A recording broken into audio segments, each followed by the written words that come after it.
국회의원이 계엄령이었습니다. 법을 만드는 사람들이 입법기관이 국회에서 그거를 똑똑한 국회의원들이 많아 빨리 법적으로 규제해야 됩니다. 이제 혼지사기라고 하는 부분들은 나중에 야 이게 맞는지 틀리는지에 대한 기준을 제가 알려드립니다. 야 이게 정당하게 운영이 되는지 안 되는지를 알 수 있는 방법 중에 하나가 뭐냐면 이 혼지라고 하는 사기 방법인데요. 이게 다단계니 단계가 문제가 아니래요. 이게 인터넷에 찾아보시면 나중에 나와요. 혼지 사기라고 하는 것들 인터넷 찾아보시면 혼지가 다 나오는데 이게 뭐냐면은 투자 수익을 내준다고 해서 옛날부터 아주 여러 가지 방법으로 이런 수법들이 사용이 됐는데 대표적으로 펀지라는 사람이 아주 기가 막히게 많이 해먹었어. 그게 바로 뒷돈 가지고 앞돌 보이고 뒷돈 받아서 앞돌 보이고 하는 식으로 하는 거. 그게 최종적으로 터지면은 크게 터집니다. 그래서 이 돈을 가지고 제가 아까 여쭤본 게 뭐냐면 그거예요. 이 돈을 어디다 투자? 예를 들어서 부동산에 투자하느냐 아니면 뭐 몽골에 있는 농지에다가 뭐 밀생산하는 데 투자하는 거냐 아니면 번유개발에 투자하는 거냐. 그러니까 그분한테 그런 얘기 하지 마세요. 이 돈을 가지고 어디다가 투자를 해서 수익을 내는지를 한번 여쭤봅니다. 지금 현재 지구상에 고리대금업으로 이자를 받는 방법 말고는 이자를 받는 방법이 그렇게 높은 수익을 받는 방법이 없어요. 아니 우리나라 국민연금이 거기다가 돈을 투자를 해야죠.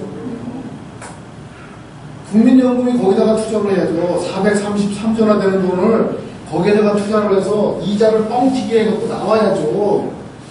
그러면 국민들이 앞으로 2059년, 2060년에 고갈되지 않고 2200년, 2300년까지 국민연금이 넘어가죠. 아니 내가 진짜 애국자라면 그리고 나뿐만 아니라 우리 국민이 다 은퇴자금 때문에 걱정하지 않으려면 국민연금 430조가 거기에서 투자가 됐고 이자가 나오면은 국민이 금방 행복해질 거 아닙니까? 날마다 영일반에서 저기 석유 나오라고 저 고사 지낸 것보다. 그죠? 그렇기 때문에 이거는 전형적으로 혼지사기입니다. 이게 때마다 경제가 뭐 관련돼서 얘기를 할 때면은 말씀이 되게 많아요. 이상하다라고 얘기하면서 그쪽에서 돈을 받았기 때문에 실체야. 그래서 아니다라고 얘기하면서 나는 통장에서 얼마를 빼다가 갖다 한번 투자해볼까 이런 생각도 하시거든요. 근데 하지 마시죠. 마치 내가 1000만원 꺼내다가 로또를 어느 시기에 넣으면 20억 터질까 이렇게 생각하시는 겁니다. 그러니까 배우셨으니까 혼지라고 하는 부분에 대해서는 절대로 어린다고 생각합니다. 그 다음에 이제 부부와 관련되어 있는 관계, 그 다음에 가족 해체와 화문 이혼의 심각성. 이혼하면 일을 더 해야 되는데요. 얼마나 일을 더 해야 되죠? 호주에서 조사를 했는데 11년 일을 더 해야 됩니다. 이혼 비용이 11년 같이. 11년. 그러니까 결혼했으면 이혼하지 말라라고 얘기를 하면서 왜 11년 일해야 됩니까? 이거는 뭐 다른 것들 말고 경제적으로. 그래서 황혼 이혼이 엄청나게 많아지는데 이게 이혼이 행복한 게 아니다. 둘 다 완전히 거덜나는 거다. 경제적으로 거덜나는 행동이다. 기분으로 가면 안 된다. 그리고 인생 이막에서 부부 간의 인식과 상황이 다르다라고 하는 부분인데요. 부부 갈등이 되게 많아져요. 남편이 부담스럽대요. 삼시 세 끼를 먹으면 30. 그리고 간식까지 챙겨 먹으면 간식까지 챙겨 먹으면 좀 만나세요. 감자.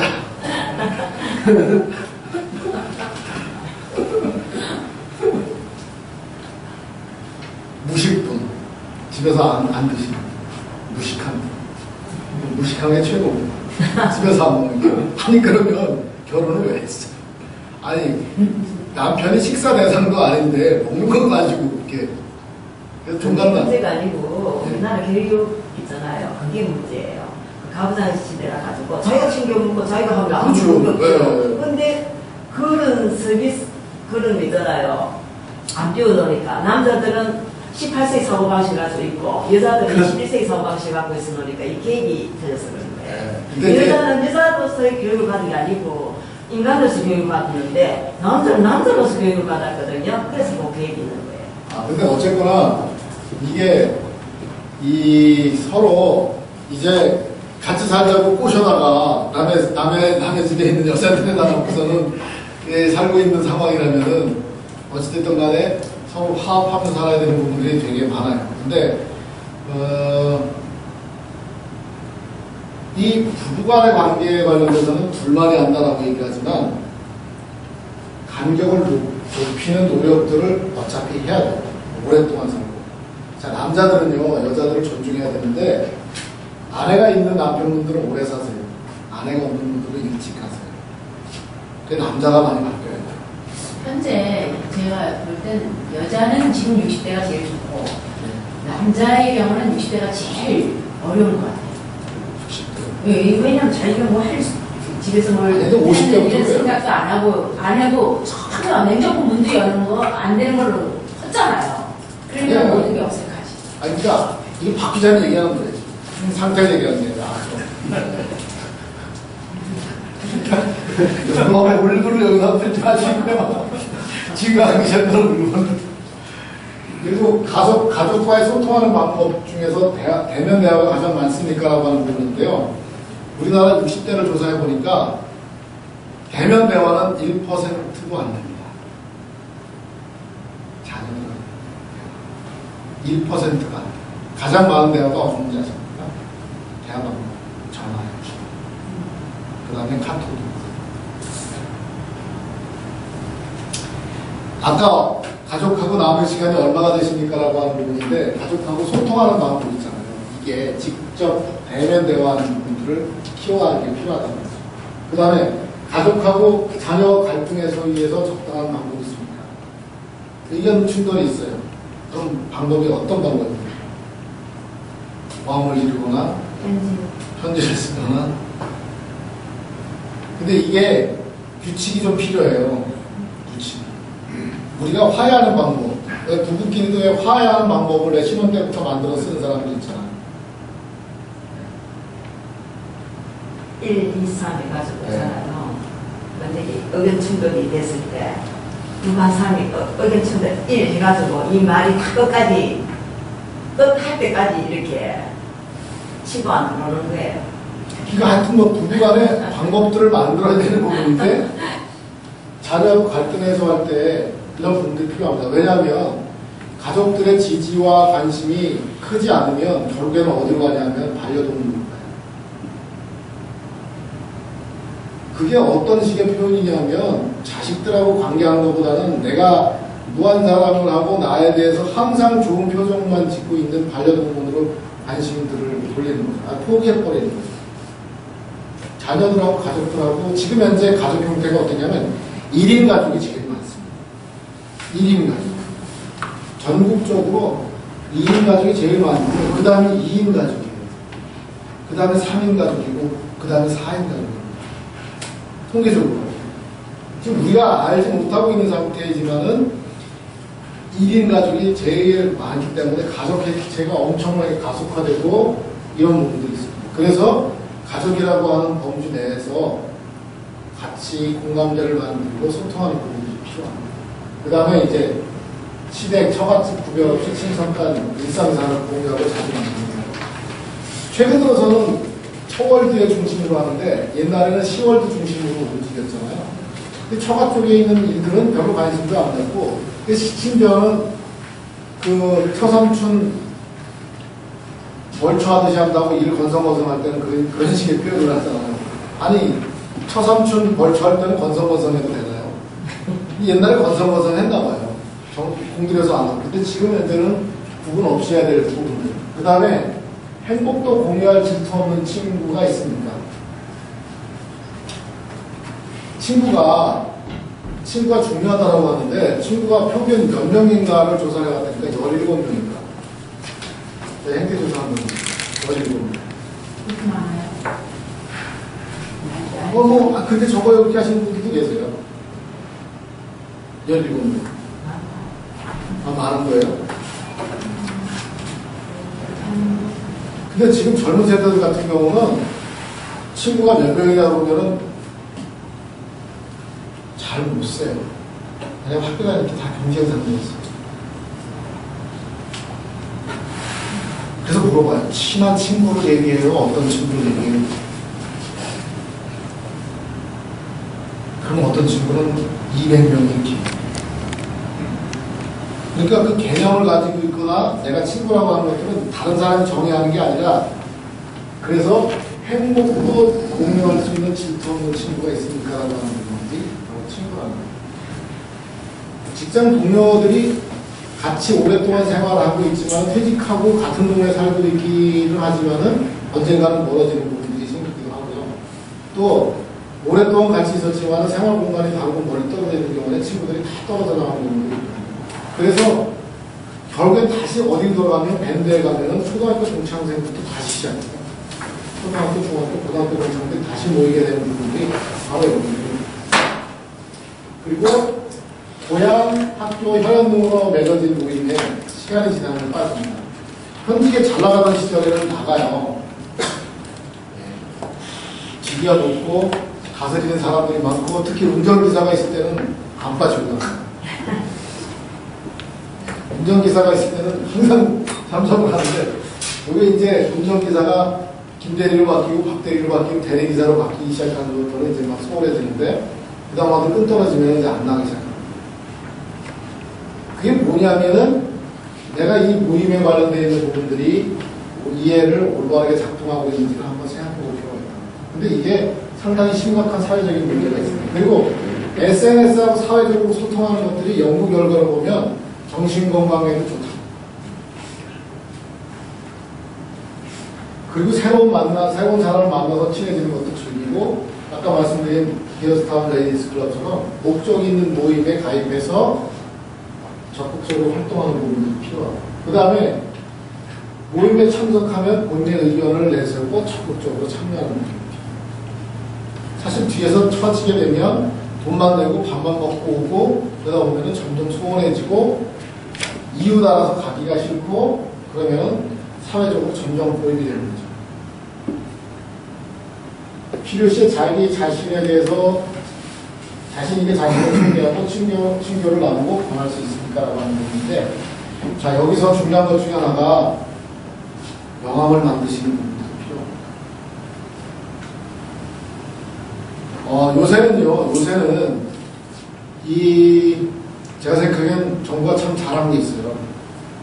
이 신주소 잘 만들었습니다. 옛날에는 구주소 같으면 아파트인지 건물인지 금방 아는데 신주소는 무슨 로길 얼마로 되어 있으니까 이게 회사인지 아닌지 잘 몰라요. 거기다가 아파트 이름 안 쓰고 숫자만 써요.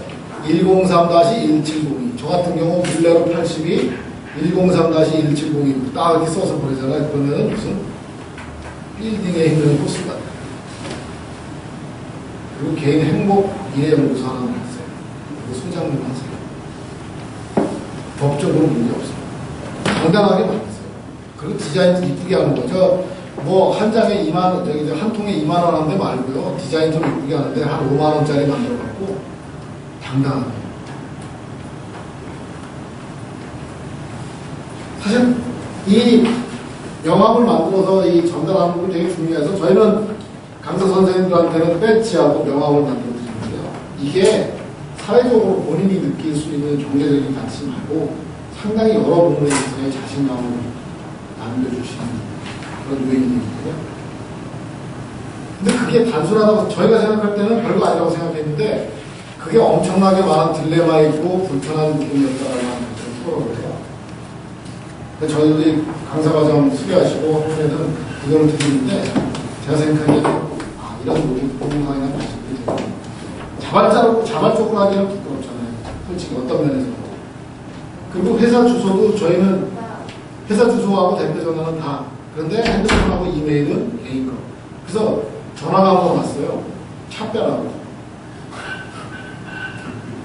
그걸 이제 명함을 꼽아놓고 근데 핸드폰을 안 받으시는 거예요. 그러니까 회사로 전화가 왔어요. 차 빼라고.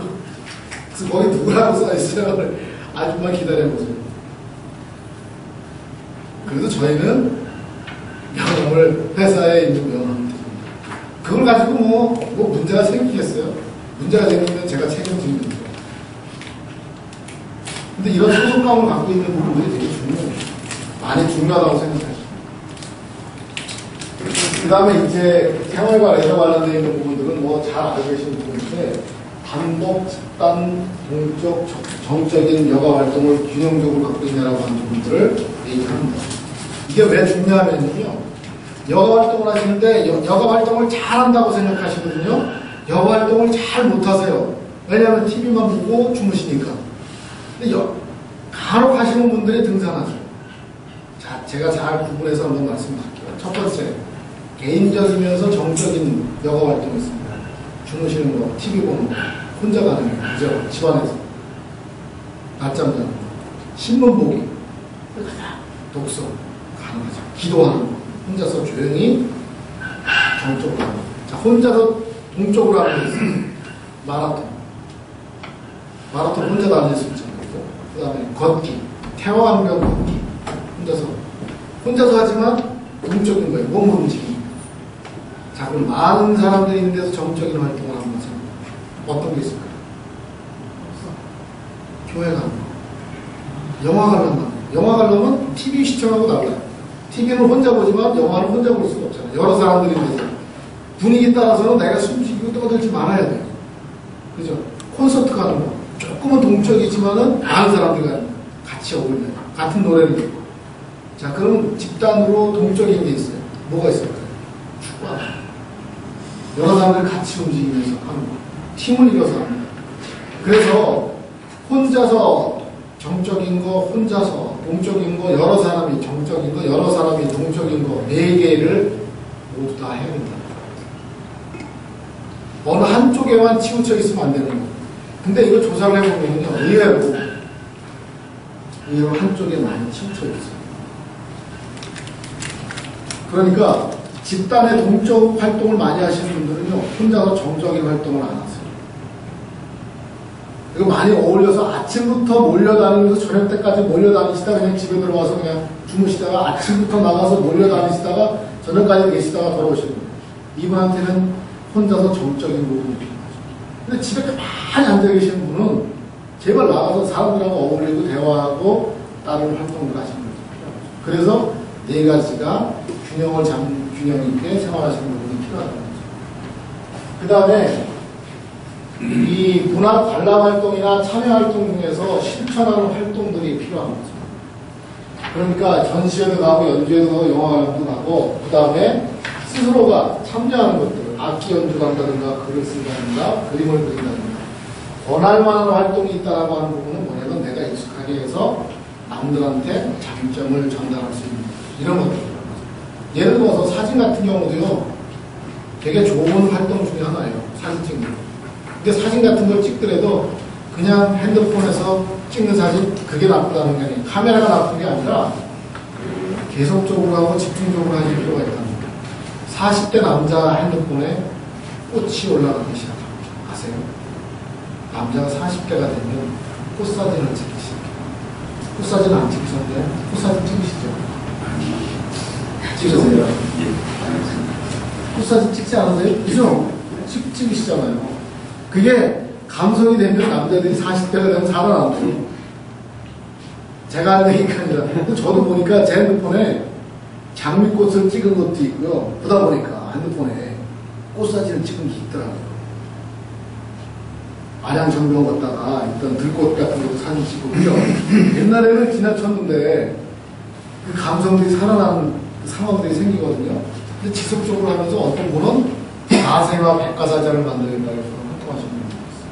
근데 이제 사진 찍는 게 왜 좋냐면, 쓰레기나 지저분하거나 뭐 이런 것들 고발 사진을 일부러 찍지 않고는 대부분은 반듯하게 찍으려고 그러고, 예쁘게 찍으려고 그러고, 아름답게 찍으려고 그러고, 그래서 심신에 많은, 그리고 또 찍기 위해서는 움직이고 그러잖아요. 이런 것들이 활동에 좋다는 거죠. 뻣뻣하게 있는 것보다. 그 다음에 이제 소비활동 관련되어 있는 부분들이 공정무역 제품이나 친환경 먹거리 구매 같은 것들, 이런 것들도 한번 생각해 보시면 좋겠어요. 이런 것들은 뭐 다들 그리고 이제 상황에 따른 의복을 착용하고 계십니까라고 하는 것은 이게 되게 심각한 우리 한국 문화입니다. 전 세계에서 한국인을 찾는 방법은 되게 쉽대요. 등산복 입으신 분은 한국 사람들. 때와 장소를 그래서 이제 이 상황에 따라서 복장을 갖추는 부분도 그래서 왜 결혼식 옛날에 고 국회의원이 흰 바지를 입고 국회에서 그 인사를 갖다가 난리가 난 적이 있잖아요. 고 국회의원이 그랬습니다. 아시는 것 같아요. 그죠? 네. 그러니까 이제 때와 장소에 따라서 복장을 갖춰야 되는데 이제 그 중에 하나가 예절을 지켜야 되는 것 중에서 여성분들하고 남성 예절하고 두 가지를 내가 말씀드릴게요. 이제는 글로벌하기 때문에 우리나라 예절만 가지고 얘기하는 게 아닙니다. 전 세계적으로. 남자분들은 실내에 가면은 머리가 없고 불편하고 염색하다가 머리를 안 감았어도요. 실내 들어가시면 모자를 쓰셔요. 이 여성분들은 화장하는 모습을 집 안에서 보이시지 않으면 길거리 전문 직업 종사하시는 분들로 오해하세요. 요새 제 친구가 미국에 오래 있다 온 친구가 원대 갔다 온 친구가 하는 얘기가 저한테 손을 잡고 얘기하는 거예요. 요새 왜 한국이 이렇게 타락했는지 왜 이렇게 전문 여성들이 지하철에 이렇게 많아. 지하철 타는 동안에 기초화장부터 색조화장까지 다 합니다. 근데 이거는요 그냥 편하다고 하는 게 아니라 문화가 다른 사람들이 봤을 때 흉하게 볼 수 있는 거죠. 그래서 그런 것들이 이제 내가 편하다고 해서 남들을 의식하지 않고 있는 부분들 그래서 복장을 갖추거나 하는 것들로 중요한 요소입니다. 그 다음에 이제 인식인데요. 시니어 세대를 규정하는 다양한 용어와 의미. 이거는 나중에 이제 보시겠지만은 뭐 이런 거 있어요. 빨간 스웨터라고 부르는 용어가 있어요. 빨간 스웨터. 빨간 스웨터가 무슨 뜻일까요? 시니어를 뜻합니다. 즈나이모라고 혹시 들어보셨습니까? 즈나이모. 주모. 부모가 아니라 매일이 부모할 때 부모가 아니라 주모. 또 존연이라고 하는 거 혹시 들어보셨습니까? 이런 용어들을 통해서 각 나라마다 그 용어가 만들어지고 불려지는 배경들을 배우시게 됩니다. 그 다음에 나이를 서열이나 차별 요소로 두지 않고 평등한 관계를 이끌어가고 계십니까? 사실 은연중에 우리는 여기서 나이가 제일 어린 이런 용어들이 항상 나옵니다. 어떤 집단에서나 어떤 얘기들이 나오는데 그게 차별적인 요소나 위아래를 두고 있는 평등관계를 해치는 요소로 작동하고 합니다. 그것 때문에 싸우는 경우를 제가 너무 많이 봤어요. 저희 회사에서 유어스테이지라고 하는 클럽에서도 그런 경우가 생겼어요. 그래서 저는 한동안 그 시니어 리더라고 하는 클럽을 운영을 했었어요.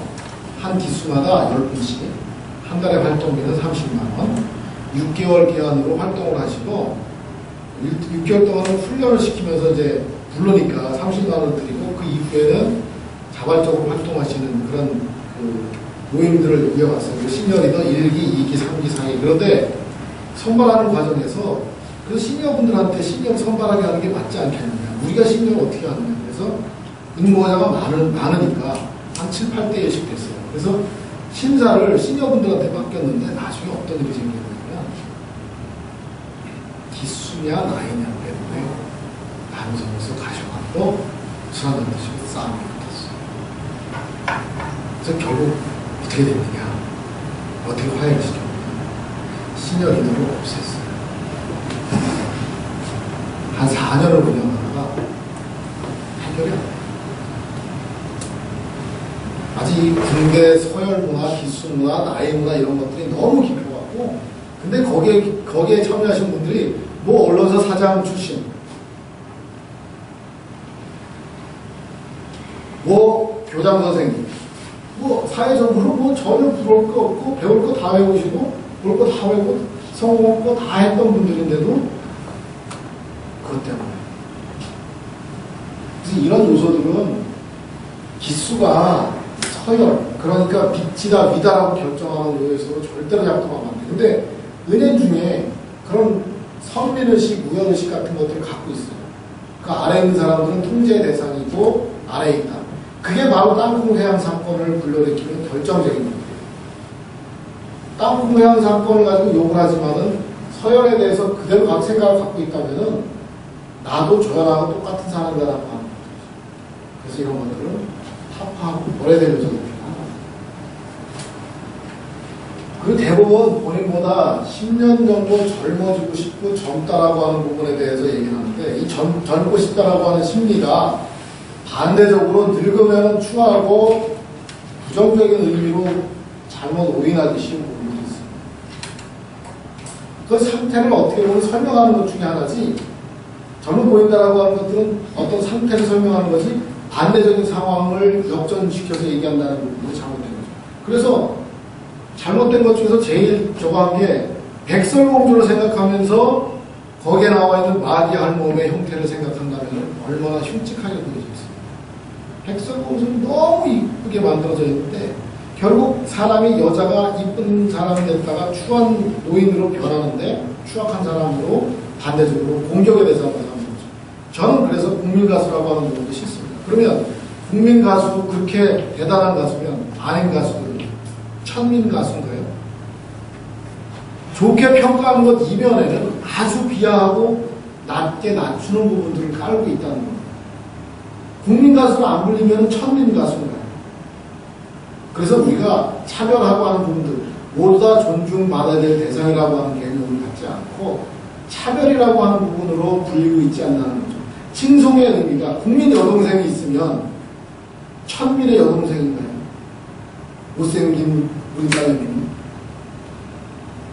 이런 것들을 버려야 된다는 거죠. 그리고 죽음, 장래, 나이 차별주의 그리고 나이 차별주의 가해자와 피해자가 되는 원리는요 이런 겁니다. 젊어서 나이 든 사람들을 공격합니다. 가해자가 돼요. 그런데 죽기 전에는 자기도 노인이 됩니다. 그런 얘기는 뭐냐면 가해자가 되지만 결국은 그 나이가 나이 많다라고 하는 것이 피해자로 돌아올 수 있다는 거예요. 뭐 이쁜 사람들은 평생 이쁠 수 있어요. 키 작은 저는 평생 키가 작거든요. 이건 바뀔 수 없는 진리인데 가해자와 피해자가 결국 시간이 지나면서 바뀌는 이 나이 차별주의 같은 것들은 얼마나 심각했으면 65세 이상 나이 노인에게도 어린이와 같은 권리가 있다라고 합니다. 그 권리에 18가지 권리가 있습니다.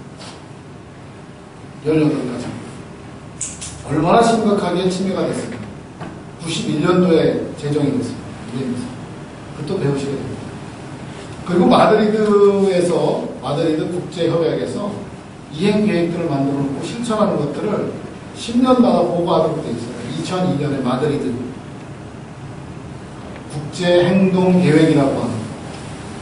그러니까 노인들이 얼마나 치료받고 있으면은 이런 권리를 얘기합니다. 우리나라에서도 어린이들이 옛날에는 소파 방정환 선생 이전에는 뭐였었냐? 밥벌어지였어요. 왜냐하면 밥은 진짜 많이 먹는데 농산일을 못하니까. 그런데 소파 방정환 선생이 너희는 우리나라 미래다라고 얘기를 바꾸면서 존중하기 시작했어요. 그 어린이날도 그 원료는 방정환 선생이 일본에 유학하면서 일본에서 있는 상황을 보고 배워왔어요. 그리고 나서 노인은 어린이의 위치가 바뀌었습니다. 자, 그럼 우리나라에서는 그럼 어떠냐? 지금 지식산업사회라고 얘기하잖아요. 그죠? 지금 지식사회라고 얘기를 하는데 지금 농경사회가 아니잖아요. 그죠? 지식산업 여기 가장 중요한 게 뭡니까? 지혜와 경험이잖아요. 누가 많이 갖고 있습니까? 노인이 갖고 있어요. 그럼에도 불구하고 우리 사고방식은 아직까지 농경시대에 있어요. 밥은 먹는데 밥값은 못한다고 해서 천대받고 있는 입장이고 지식산업사회에서 왜 가치를 못하느냐? 알고 있는 지식과 경험은 있는데 내놓지를 않으니까 자기가 꽁꽁 값주고 있으니까 값이 어떻게 처져 있는지 값이 얼마에 있는지 다 모르는 거예요. 스스로가 값 없는 행동을 하고 값 없는 위치에 있기 때문에 값이 없어지는 거예요. 그렇다면 그 지식과 경험을 어떻게 해야 되느냐? 형식지로 만들어야 되는 거죠. 안 먹지. 그러니까 표현할 수 없는데 뭔가 좋지 않다라고 하는 그런 식의 얘기가 아니라 구체적으로 내가 경험했으니까 고춧가루는 태양초가 좋더라 하는 것들을 기록에 남겨서 전해야 되는 거죠. 그걸 안 하니까 5,000년 동안 우리나라가 김치를 만들어뒀는데 이 시대에 와서 김치를 주부들이 못 만들잖아요. 고추장을 못 만들잖아요. 된장을 이렇게 발달된 시대에서 못 만들잖아요. 그렇게 지혜가 없고 대학 공부를 하고 큰 공부를 여자들이 많이 했는데 도대체 그 교육은 누구를 위한 어떤 교육이었냐고요. 영문학과 나와갖고 우리나라에서 가장 훌륭한 대학의 영문학과를 졸업한 엄마가 마트에 가서 캐셔를 하면서 80만 원 받아갖고 아들을 어디다 보내냐면 영어 보습학원에 보내잖아요. 우리나라가. 그런 것들을 우리가 인식에서 깨쳐야 된다는 거죠. 그리고 자서전, 유언장, 장기기증 같은 최종활동이라고 하는 부분이 있습니다. 그게 이제 엔딩노트라고 하는 영화로 표현되기도 하는데요. 이런 부분에 대해서도 우리가 생각해봐야 됩니다. 아까 선생님 말씀하신 것처럼 절박하게 지금 이제 우리 어르신들이 이런 상황이 됐을 때 과연 어떤 판단하는 게 좋겠느냐. 그리고 내가 정신이 바를 때 이제 우리 부모님 세대는 우리가 어떻게 할 수 없지만 내가 그런 상황이 됐을 때 나는 우리 자식들이 판단할 수 있는 기준을 주는 거죠. 나는 화장해라. 아니면 내가 연명치료하지 마라. 내가 죽으면 장기기증 어떻게 하라. 하는 것들을 자식들이 결정을 할 수 없을 때 내가 미리 결정을 해놓고 하는 부분들, 내 의식이 있을 때 내용으로 전달되기 때문에. 그리고 이 시니어들하고 주니어 일자리가 있는데 시니어들이 일자리를 얻는 것들을 젊은 사람들이 뺏는 거로 생각해요. 요즘 들어서는 주니어들이 시니어 일자리를 뺏고 있습니다. 어딜 뺏는지 아세요? 아파트 경비원을 젊은이들이 뺏고 있어요. 아파트 경비원을요. 취업 예비생들이 거기에까지 지금 오고 있어요. 노인네들을 쫓아내고 있어요. 이제는 교장 선생님들이 하던 일자리가 아니에요. 젊은이들 일자리, 그 일자리까지 뺏어가고 있어요. 그런데 노년 플래너를 비롯해서 노인들이 필요한 일자리가 있습니다. 예를 들어서 저희가 일자리 중에 하나 만들려고 하는 것 중에 하나가 뭐냐면 도르트 헬퍼라고 하는 게 있습니다. 독일에 있는 건데요. 예를 들어서 노부부가 농사를 짓고 있습니다. 서양이나 동양이나 똑같은데 독일에 있는 건데요. 노부부가 농사를 짓고 있습니다. 그런데 한 분이 맹장염이 걸렸어요. 수확철인데 남편이 아내가 남편을 모시고 병원에 가서 치료를 받습니다. 1년 농사 배추는 수확할 때 일주일인데 맹장 수술하느냐고 가는 동안에 농사는 다 망칩니다. 그죠? 이럴 때 도로트 헬퍼가 가서 농산물을 수확하고 팔고 돈을 걷어다 줍니다. 옛날 같으면 가족이 많을 때는 이걸 누가 대신할 수 있었는데 지금 가족이 없어서 못해요. 그런데 젊은 사람들이 상시적으로 대기하고 있는 상태에 못 있어요. 농사 짓고 경험했던 사람들이 모여서 아까 말씀드린 협동작업을 만들어서 도로트 헬퍼를 가지고 그런 정보가 있으면 투입이 돼서 그 일을 해주는 거죠. 다른 얘기를 할게요. 세월호 참사 때문에 올해 들어서 가장 인기가 있었던 직업 중에 하나가 심리상담사입니다. 옛날에도 그런 큰 사고들이 있었어요. 그런데 왜 유독 작년에 세월호 때는 심리상담사가 많이 필요했을까요? 그거는 가족제도의 변화 때문에.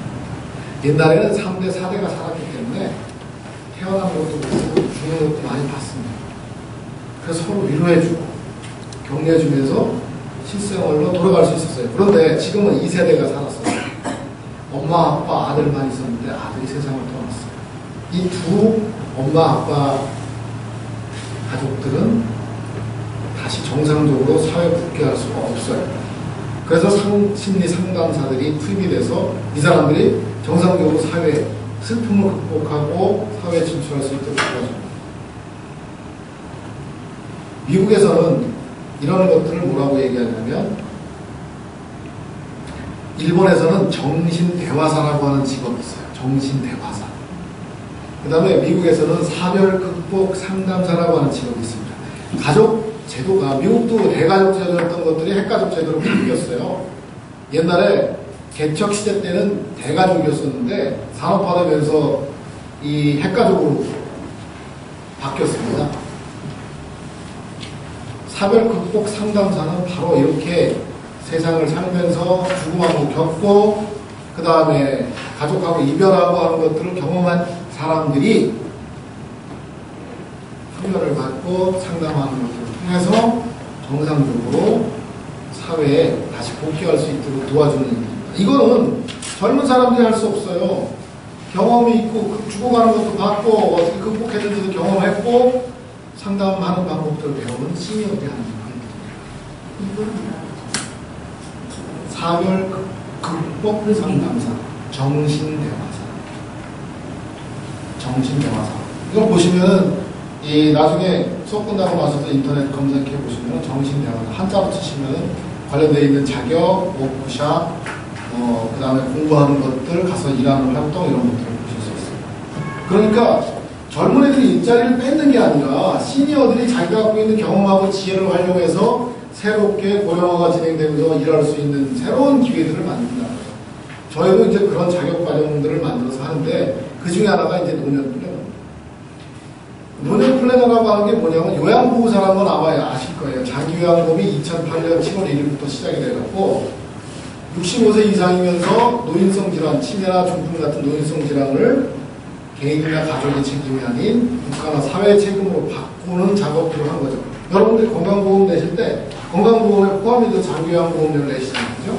그 돈을 가지고 내가 아니라 65세 이상 노인들이 쓰는 건데 이 사람들은 위크 시니어, 아픈 사람들이 쓰는 거죠. 건강한 시니어들은 그러면 어떻게 인생을 의미있게 살 수 있겠는가 라고 하는 부분들을 국가에서 공인 자격화 하려고 하는 첫 번째 시범사업이죠. 그래서 500시간, 492시간 동안 저희가 그 과정을 받아서 운영을 하고 있어요. 심리 상담을 기본으로 한 사람들이 또 하는 거 아니에요? 꼭 그렇진 않아요. 거기 안에 있는 보면 노인에 대한 노화에 대한 이해도 하고 그 다음에 현대사회의 문제와 노인 문제 이런 것들도 하고 그 다음에 고령화 정책에 대해서도 그 다음에 노인의 신체 상태, 건강 그 다음에 라이프 모델링 이런 것들을 총체적으로 교육을 시킵니다. 대상은 액티브 시니어입니다. 이게 요양보호사는 윌슨이 아픈 사람들을 가지고 요양 등급을 맞아서 1, 2, 3등급에 대해서 요양 서비스를 받도록 하는 부분이라면 건강한 사람들을 대상으로 보는 이 사람들한테 어떻게 바람직한 노후 생활을 설계할 것인가라고 하는 부분들을 주제로 하는 활동이죠. 정부에서도 이제 그런 새로운 직업을 통해서 일자리를 만들고 그들에게 젊은 사람들하고 상충하지 않는 새로운 일자리를 만드는 데 관심이 있습니다. 그 다음에 이제 인식에 관련되어 있는 부분들 중에서 노인과 장년의 의미인데요. 노인은 법적인 용어입니다. 65세 이상 노인복지법에 따라서 만들어진 거예요. 이게 싱크조이코의 의미는 아닙니다. 그런데 노인에 대한 인식 차이가 되게 많은데 저희는 노인에 대한 인식은 이렇게 생각합니다. 앞으로 저는 노인이라고 하는 용어를 여러분들이 즐겨 쓰셨으면 좋겠어요. 홍 선생님 노인이라고 하는 용어 싫으세요? 그냥 그래요. 익숙해요. 그냥 노인이니까 어쩔 수 없다. 근데 노인인데 왜 노인을 싫어하는지 아세요? 이렇기 때문에 싫어하세요. 그죠? 아니 사람이 아니다 싶으니까 기분 나쁘니까 싫은 거 아니에요. 그죠? 제가 바꿔드릴게요. 아는 사람들, 지식인, 노인. 그러니까 용어만 가지고 죽어라 하고 공격하지 마시라는 거죠. 우리가 인식을 바꾸면 이게 참 가치 있고 의미 있는 부분이 될 수가 있어요. 노후를 노후스럽게 살지 말고 노후를 활용해서 살아라.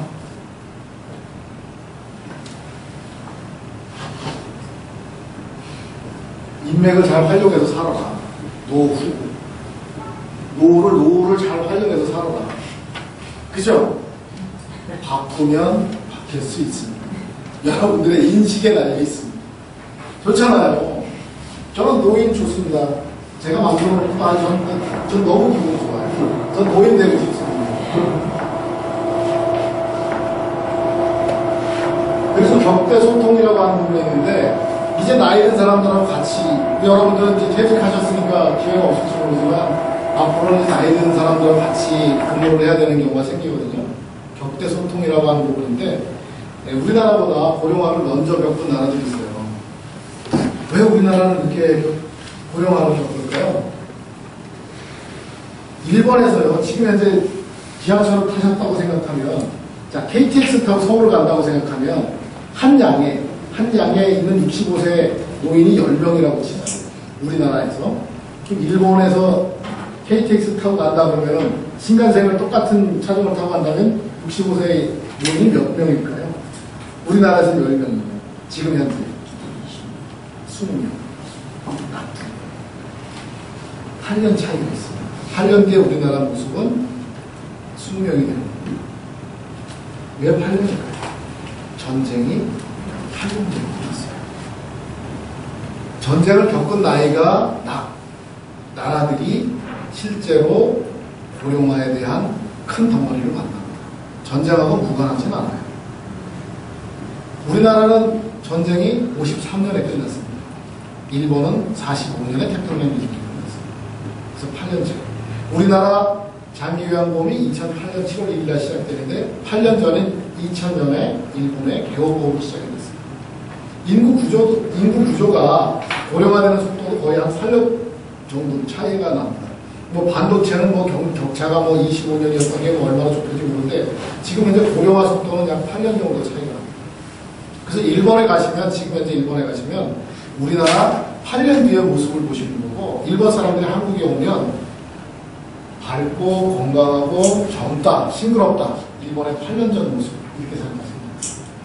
문제는 우리나라가 점차 고령화가 가속화되면서 이것으로 인해서 일본을 추월하게 되는 거죠. 2035년이 되면 고령화가 일본을 추월하는 상황으로 해서. 그리고 또 지금 현재가 정말 중요한 시기인데 2017년이 되고 나면 인구 구조에 있어서 커다란 변화가 생깁니다. 세 가지 큰 축이 바뀌는데요. 첫 번째는 생산 가능 인구가 역사 이래로 처음으로 줄어듭니다. 그러니까 15세부터 64세 인구가 계속 우리나라 조사 이래로 계속 증가하다가 처음으로 줄기 시작합니다. 두 번째가 유소년 인구, 그러니까 0세부터 14세까지 인구, 그리고 65세 노인의 비중이 바뀝니다. 어떻게 바뀌냐? 지금까지는 유소년 인구가 많았는데 2017년부터는 65세 이상 노인 인구가 더 많아집니다. 세 번째, 소위 말해서 65세 인구가 전체 인구에 대해서 14%를 초과하는 고령사회로 진입합니다. 늙어버린 나이로 바뀌게 됩니다.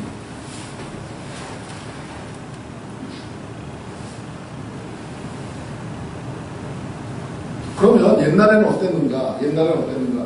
사실 이 고령사회, 초고령사회, 그 다음에 고령화사회를 정해준 게 언제냐면 1956년 유엔 회의였습니다. 그 이전에는 5%를 기준으로 해서 5% 전체 인구 중에서 65세 인구 5% 이하였던 데를 청년 국가, 청년 사회, 그 다음에 5%부터 7%까지를 성년 사회, 이렇게 얘기했습니다. 근데 로마 시대 때 보면은 65세 인구 비중이 6%에서 8%까지 나타나요. 장수했던 사람들은 오래 많이 살았었나 봐요. 로마 시대 때. 그리스 시대 때. 근데 어쨌거나 1956년에 기준을 만들었어요. 5%, 7%를 찍고 14%를 찍고 20%를 찍고. 그래서 65세 이상의 7%부터 14%까지를 고령화 사회, 늙어가는 사회, 그 다음에 14%부터 20%까지를 늙은 사회, 그리고 20% 이상을 많이 늙은 세대, 이렇게 얘기를 했는데 2017년부터는 인구에 있어서도 속도가 가속도로 확 붙어서 올라가는 시기입니다. 2017년이 소위 말해서 이 기하 변속하는 걸 뭐라 하죠? 일단 가속. 이 옛날에 보면 이게 일본식 표현이 있었는데 그때 기아를 막 이렇게 막 올릴 때 무슨 뭘 확 했다고 그러는데. 그렇지. 아니 기획까지나 뭔가 이렇게. 왜 기획까지 하는 아니 서로 이게 이해하기 쉽게 하는 그죠? 기획까지 하는 2017년이 고령화의 가속화가 확 더하는 시기입니다. 그때부터는 심히 고령화라고 하는 부분들을 많이 접하시게 됩니다. 그래서 노인 전문 병원도 생기고, 노인 병원이 생기기 전에는 내과에 가면은 뭐라고 얘기하냐면, 내가 갑자기 이렇게 배가 아픈데 그러면은 노인과가 있기 전에는 뭐라고 얘기하냐면 이렇게 나이가 들어서 돼요. 그럼 그걸 그렇게 마음을 노인들 원인이 늙었기 때문에 그렇다고 하는 그 단순한 이유. 그럼 머리가 아픈데 늙어서 그래요. 다리가 아파서 늙어서 그래요. 그런데 이제 노인 전문과가 생기기 시작한 거죠. 30살이 노산이 아니라고 얘기하고 66세까지 아이를 낳는 그 상황이 바뀌는 것처럼 그 이전에는 그냥 다 이유로 스트레스로 다 몰아냈던 시대가 있지 않습니까? 제가 이제 나중에 보면 의학 그 진단서를 보면 아마 다 웃을 거예요. 다 모든 거에는 스트레스라고 써놨을 거 아닙니까? 그죠? 여러분들이 진단받은 거 다 스트레스 받았는데 지금은 늙어서. 근데 이제 그것도 전문화가 되게 되면 근본적으로 원인과 치료 관련된 부분이 좀 더 전문화되는 부분이 많이 겪겠죠. 아까 말씀드린 등재를 겪으면서 6가지 단계. 예비 단계, 판별 단계, 예비 단계, 판별 단계, 그 다음에, 예비 단계, 판별 단계, 판별 단계, 재정립 단계, 안정 단계, 종료 단계. 6단계. 이거는 외우셔야 돼요. 시험에 나오고. 갑자기 이제 기분가 받으셨죠? 자, 이제 빨리 갑니다. 아까 사는 집과 사는 집 차이. 그 다음에 주택 관련되어 있는 소비심리, 거래량, 경매 건수 연출. 이걸 보시게 되면 주택 상황이 어떤지를 알 수 있습니다. 그러니까 신문에 주택가격이 올렸다 내렸다 하는 것들을 보지 마시고 객관적인 수치를 보시고요. 그 다음에 HAI, DTI, LTV 같은 경우가 있습니다. 이거 아셔야 됩니다. 부동산을 통한 신용 창출 방안들이 있는데요. 이거 아셔야 됩니다. 정부가 정책적으로 주택 관련되어 있는 정책을 펼 때 이걸 항상 쓰기 때문에 예를 들어서 최경환 장관은 그러면 부동산 정책을 어떻게 쓸 것이냐. 그래서 부동산을 이해하면서 알고 있는 부분들에 대해서 적극적으로 농지연금하고 주택연금 이걸 구분하실 수 있는데 어디가 돈을 많이 줄까요? 주택연금하고 농지연금하고 현 시세로 똑같이 8억이다. 이것도 8억이다. 시세가 8억이다. 주택연금보다 훨씬 많이 줘요. 그리고 이것도 재원이 떨어지면 없어질 겁니다. 영원히 있는 게 아니에요.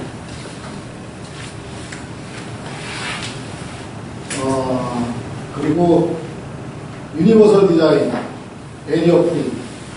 유니버설 디자인 같은 경우 보면 저 문은 지금 원장님이 저 문은 유니버설 디자인이고 이 문은 유니버설 디자인이 아니에요. 왜일까요? 이 문을 딱 보자마자 제가 손이 없어요.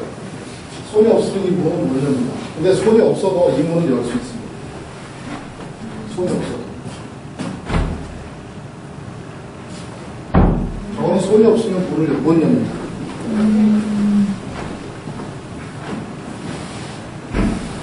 열 수가 없습니다. 그죠?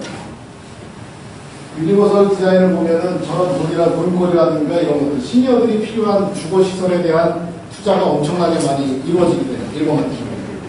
그러니까 우리가 생활 환경 중에서 만들어야 되는 부분이 하나 있습니다. 낙상의 70%는 사망하고 연결됩니다. 낙상을 방지하기 위한 한 가지 방법을 알려드릴게요. 현관에 의자를 붙여요. 현관에. 신발을 신고 벗으시면서 박히는 경우가 엄청나게 많습니다. 욕실에는 반드시 손잡이를 두세요. 낙상을 유의하세요. 이런 것들이 바로 유니버설 디자인입니다. 일본에서는 은행들이 미쓰비시 은행 같은 경우에는 8가지 CRV, 그러니까 공유 가치 창출이라고 하는 옛날에 사회공헌 활동 CSR에서 CSV로 바뀌면서 뭘 하냐면은 은행에 가면 문을 안에서 문을 어떻게 만들어 놨을까요? 규정이 있습니다. 안에서 땡기고 있어요. 왜냐하면 나갈 때 밀치고 나가도록 해놓으면은 강도가 빨리 나갈 수 있어요. 땡기면 시간을 지체할 수 있습니다. 땡기면 짐을 많이 못 갖고 나가요. 그런데 일본에서 미주오 은행은 문을 자동문으로 다 바꿔놨어요. 왜? 왜? 고객의 주고객이 60세가 됐기 때문에. 우리나라 은행 고객의 주고객 50대입니다. 광고가 지금 나오는 KB금융의 김연아 나오는 광고가 없어졌어요. 없어진 지 오래됐어요. 동물들이 나옵니다. 3B, 뷰티, 비스트, 베이비. 그 중에 하나는 비스트. 동물이 나옵니다. 동물들끼리 얘기합니다. 자네 아들한테 받은 용돈 어떻게 받았나? 그럼 불독이 얘기합니다. 나는 미지오은행에 받겠지. 이런 대화가 나옵니다. 손해가 나오는 IBK가 성장하는 이유를 그 주고객이 친근감을 갖고 있는 고객이 바뀌고 있다는 거예요. 이제 막 회사에 입사한 친구들한테 신용카드 만들게 하고 결혼해서 대출받게 하면서 시장이 터지는 시장 끝났습니다. 왜? 취직이 안 되는데 그 사람들한테 겨냥을 해서 무슨 소용이 있겠습니까? 부모들이 돈을 다 주고. 그래서 고객도 많이 바뀌는 상황. 시니어 친화 도시. 우리가 건강이 좋기 위해서 공기 좋은 데 가면 좋다고 얘기하는데 그거는 허망입니다. 별로 중요한 요소가 아니에요. 뭐냐면 사람들이 친화력을 갖고 어울려서 살 수 있는 공간들이 만들어집니다. 의료시설도 필요해요. 오히려 지금은 도심으로 시니어들이 모이고 있습니다. 젊은 시절에는 외곽으로 나가서 멀리서 출퇴근하면서도 자연과 함께 살지만 나이가 들면은 도심 안에서 지금 은행이 1층에 있다가 2층으로 올라갔죠. 앞으로 말씀드리면 지하로 내려요. 지하철역 안에서 지하철 밑에서 업무를 볼 수 있다. 그래서 다 지하로 은행인들이 내려오고 예정입니다. 왜? 일본이 그렇게 세계적으로 그러니까. 노인들이 문 밖에 눈 오고 비 오는 바깥에 나와서 은행 일을 보지 않습니다. 그럼 왜 은행의 위치를 거기다 바꿀까? 주 고객이 노인들이 돈을 가지고 있습니다. 그런 것들이 이런 환경의 주거에 관련된 일들로 바뀌었습니다. 수익형 부동산 요새 수익률이 얼마인지 아세요? 5.10%입니다. 그런데 유지비, 관리비, 세금을 내고 나면 수익형 부동산 빚 좋은 계산입니다. 그것도 일부만이 그렇지 공실들이 엄청나게 많이 늘어나고 있습니다. 그러니까 수익형 부동산 말은 멋집니다. 부동산인데 돈을 벌어준다.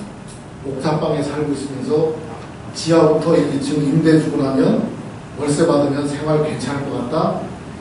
글쎄요. 그렇지 않습니다. 그리고 거주지 이전 시 가장 먼저 상의하고 동의를 받아야 될 대상이 누굴까요? 20번. 거주 이전 시 가장 먼저 상의하고 동의를 받아야 될 대상이 누구시죠? 아시죠? 주거지 상의 뭐야? 저는 살고 있는 남들. 틀리고 맞았습니다. 배우자한테 먼저 상의 맞아요. 이거 여자분들 잘 모르세요. 근데 이게 이혼 사유가 돼갖고 귀동하겠다 그러면서 갈등 빚는 경우 되게 많아요. 남자들이 털커덕 산 사놓고 땅 사놓고 그래서 마누라 나 이제부터 지주야. 뭔데? 땅 샀어. 이혼해.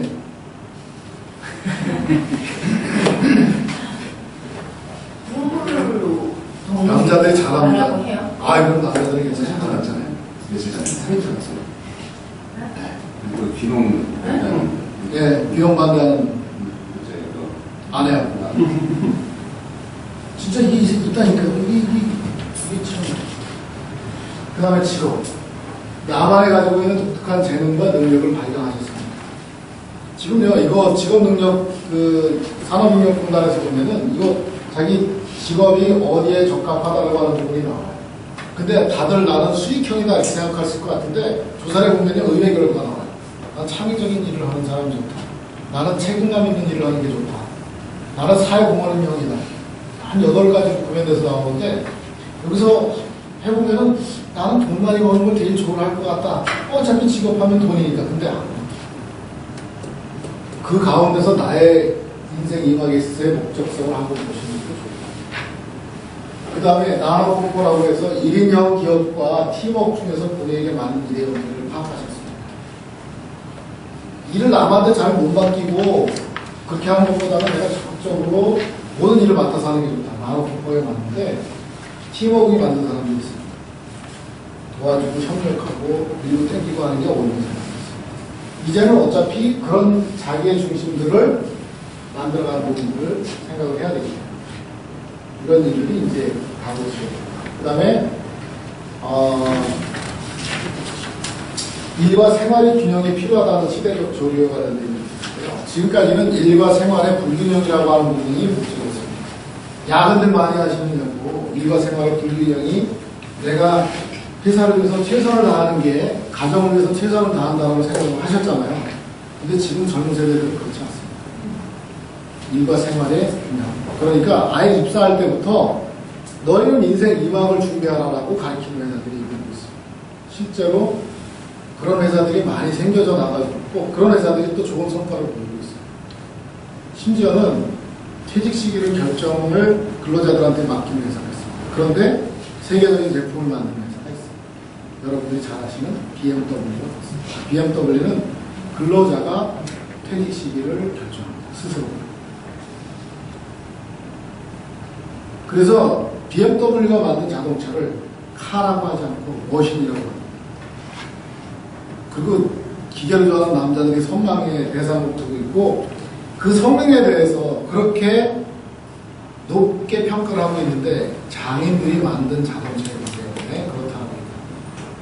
우리나라도 근로자가 스스로가 퇴직 시기를 결정하는 그런 시기가 빨리 왔으면 좋겠습니다.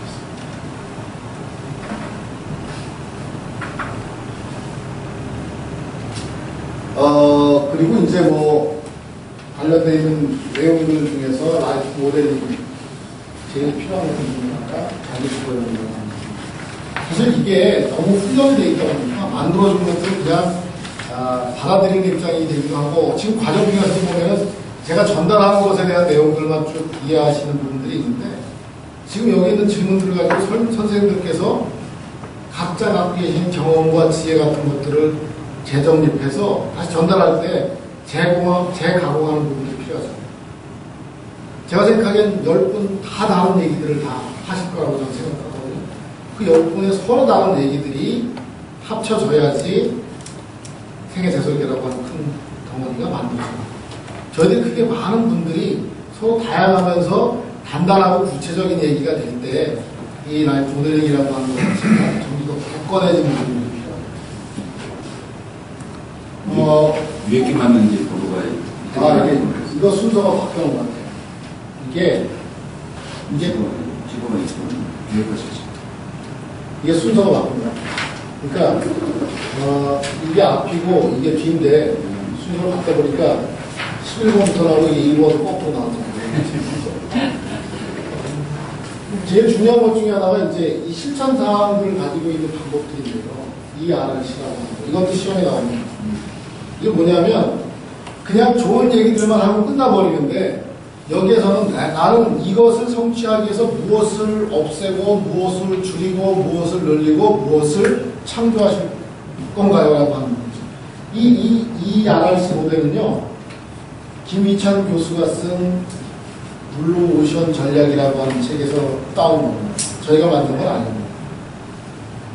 블루오션 전략이라고 하는 책 나왔잖아요. 그죠? 공전의 히트를 쳤고 세계적인 경제학자로 부각이 됐던 소위 말해서 거기 안에서 이 신시장을 개척한 기업들이 더 성장하기 위해서 필요한 실천 전략으로 이걸 제시를 했는데 저희들도 이 RRC 모델이라고 하는 것들을 적용을 해서 내가 건강을 얻기 위해서 경제적으로 더 많은 이득을 얻기 위해서 더 많은 관계를 얻기 위해서 무엇을 해야 될 것인가라고 하는 부분들을 생각해 봤을 때 이 ERC 전략이 유효하다고 생각하고 지금 3년째 이 ERC 전략으로 실천 전략들을 계속 하고 있습니다. 다행히 다른 데서는 이 실천 전략 관련된 부분이 아니에요. 여기까지가 이제 우리가 다뤄야 될 과제에 관련됩니다. 8가지 과제 이외에도 분명히 또 있습니다. 어떤 게 있냐면 별도 과제로 창업과 재취업과 비동기촌이라고 하는 소위 일거리에 있어서 그러니까 출구 전략이라고 하는 부분들을 과제로 삼습니다. 우리가 이 생애저설계 모델을 통해서 개인에게 남는 거는 가장 중요한 게 관계라고 하는 부분이 남고요. 또 모든 시니어들이 가장 추구하고자 있는 가장 최선의 선은 뭐냐면 일에 관련된 겁니다. 결국엔 내가 인생의 재설계를 잘해서 나는 어떻게 될 것인가, 그것은 나의 가치를 이 세상에서 활용할 수 있는 일자리나 일거리가 만들어지는 부분까지가 출구 전략으로서 가장 최고의 목표를 둔다라고 하는 부분들을 가지고 있기 때문에 각 단계별로 있는 내용들하고 그 다음에 개선될 수 있는 자기 주도형 실천 모델들을 구체화시키는 작업들이 선생님들이 하셔야 되는 작업들 중에 하나입니다. 여기까지가 일단은 그 두 번째 시간을 마치고요.